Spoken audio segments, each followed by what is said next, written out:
నమస్కారం. ఈరోజు మనం ఓ అద్భుతమైన ప్రాచీన శక్తి గురించి మాట్లాడుకోబోతున్నాం.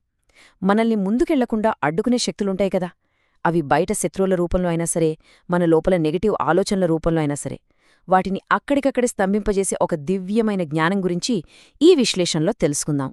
మనందరి జీవితంలో ఏదో ఒక సమయంలో ఈ ప్రశ్న ఎదురయ్యే ఉంటుంది. మనల్ని వెనక్కి లాగే మన చుట్టూ ఉన్న శక్తుల్ని, అలాగే మన లోపల మనల్ని కంట్రోల్ చేసే ఆలోచనల్ని ఎలా ఆపాలి? దీనికి సమాధానం ఒక శక్తివంతమైన దేవత ఆరాధనలో దాగి ఉంది. సరే, ఈరోజు మనం ఏమేం తెలుసుకోబోతున్నామంటే, ముందుగా అసలీ స్తంభన అంటే ఏంటో చూద్దాం. ఆ తర్వాత ఈ శక్తికి అధిదేవత అయిన భగళాముఖి అమ్మవారి గురించి, సాక్షాత్తు విష్ణుమూర్తే ఆమెను ఎందుకు పూజించాడో తెలుసుకుందాం.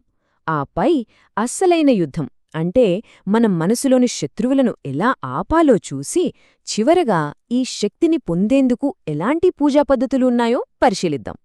సరే, అయితే ఇక మొదలు పెడదాం. ఈ మొత్తం జ్ఞానానికి పునాది అయిన స్తంభన శక్తి అంటే ఏమిటో కాస్త లోతుగా అర్థం చేసుకునే ప్రయత్నం చేద్దాం. స్తంభన ఈ సంస్కృత పదానికి సింపుల్గా అర్థం చెప్పాలంటే ఆపడం లేదా స్తంభింపజేయడం. అంటే మనకు వ్యతిరేకంగా వచ్చే ఏ శక్తినైనా సరే, అది ఎక్కడనుంచి వచ్చినా అక్కడికక్కడే కదలకుండా ఫ్రీజు చేసేయగల సామర్థ్యం అన్నమాట. సాధారణంగా ఈ శక్తిని ఒక దైవిక కవచంలాగా చూస్తారు. ఎవరైనా మన మీద నెగటివ్ ఎనర్జీని ప్రయోగించినా, చెడు తలపెట్టినా ఈ స్తంభన శక్తి వాళ్ల చర్యలను పూర్తిగా నిలవరిస్తుంది. వాళ్లు మనకు ఎలాంటి హాని చేయకుండా స్థానువుల్లా మార్చేస్తుంది. మరి ఎంత పవర్ఫుల్ శక్తికి ఒక రూపముంటుందా? ఉంటే ఎలా ఉంటుంది?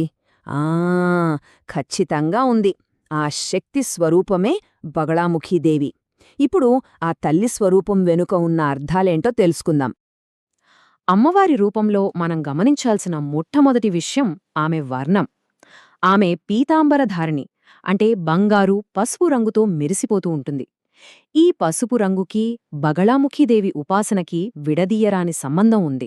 అమ్మవారి రూపం చాలా శక్తివంతమైనది. ఆమెకు 2 చేతులుంటాయి. కుడి చేతిలో గద పట్టుకుని ఉంటుంది. ఇది మనలోని బయటి నెగటివిటీని చితక్కొట్టడానికి. ఇక ఎడమ చెయ్యే, ఆ చెయ్యే చాలా ప్రత్యేకం. శత్రువు నాలుకను బయటకు లాగి పట్టుకుని. ఈ వర్ణన ఎంత పవర్ఫుల్గా ఉందో చూడండి. శత్రువు నాలుకను పట్టుకోవడమంటే కేవలం వాళ్ల మాటల్ని ఆపడమేనా? కాదు. అసలు ఆ మాట పుట్టడానికి కారణమైన ఆలోచననే, ఆ దుష్ట సంకల్పాన్నే మూలంలోనే స్తంభింపజేయడమన్మాట. అందుకే దీన్ని వాక్ స్తంభన అని కూడా అంటారు. ఈ యమ్మవారి శక్తి ఎంత గొప్పది అంటే, సాక్షాత్తు సృష్టిని కాపాడే శ్రీ మహావిష్ణువే ఒకానొక పెద్ద సంక్షోభంలో ఆమెను ఆశ్రయించాడు. ఆ కథ ఏంటో ఇప్పుడు చూద్దాం. కథేంటంటే, ఒకప్పుడు సృష్టి మొత్తం నాశనమైపోయేంత పెద్ద తుఫానొచ్చింది. ప్రళయం ముంచుకొస్తోంది. అప్పుడు లోకరక్షకుడైన విష్ణుమూర్తి హరిద్రా సరోవరం దగ్గర అమ్మవారి కోసం ఘోర తపస్సు మొదలుపెట్టాడు. ఆయన తపస్సుకు మెచ్చి ఆ సరస్సులోంచి భగళాముఖీదేవి ఆవిర్భవించింది. వచ్చి తన అమోఘమైన స్తంభన శక్తితో ఆ ప్రచండమైన తుఫానుని ఒక్క క్షణంలో అలా ఆపేసింది. సృష్టిని కాపాడింది. సరే, ఇప్పటిదాకా మనం బయట శత్రువుల గురించి, తుఫానుల గురించి మాట్లాడుకున్నాం కదా, కాని అసలు కథ ఇక్కడే మొదలవుతుంది. ఈ శక్తి కేవలం బయటివాటికే పరిమితం కాదు. ఒక్కసారి ఆలోచించండి. మన అసలైన శత్రువులు ఎవరు?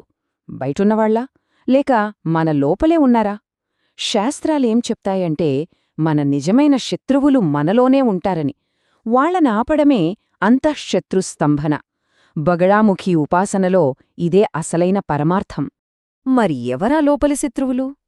అదుపు తప్పిన మన కోపం, ఎప్పుడూ అటూ ఇటూ పరుగులు పెట్టే మన మనస్సు, పదే పదే వచ్చే నెగటివ్ ఆలోచనలు, పూజకో ధ్యానానికో కూర్చుంటే మనస్సును లాగేసే పరధ్యానాలు, ఇవే మన అసలైన శత్రువులు. బగళాముఖీదేవి ఈ శత్రువులందరినీ నిశ్చలం చేయగలదు. అయితే ఇంత గొప్ప శక్తిని, ఇంత గొప్ప జ్ఞానాన్ని మనం ఎలా పొందాలి? అమ్మవారిని ఎలా ఆరాధించాలి? ఆ పద్ధతులేంటో ఇప్పుడు చూద్దాం. ఆరాధన చాలా సింపుల్. అంతా పసుపు రంగుతో ముడిపడి ఉంటుంది. పసుపు బట్టలు కట్టుకోవడం, పసుపు పువ్వులు పెట్టడం, పసుపు కొమ్ములతో చేసిన మాలతో జపం చేయడం, చివరికి నైవేద్యం కూడా పులిహోర లేదా లడ్డూల్లాంటి పసుపు రంగు పదార్థాలను సమర్పిస్తారు. ఇలా చేస్తే అమ్మవారి అనుగ్రహం త్వరగా కలుగుతుందని నమ్మకం. ఈ ఉపాసనని ఏదో మామూలు పూజ అనుకోవద్దు.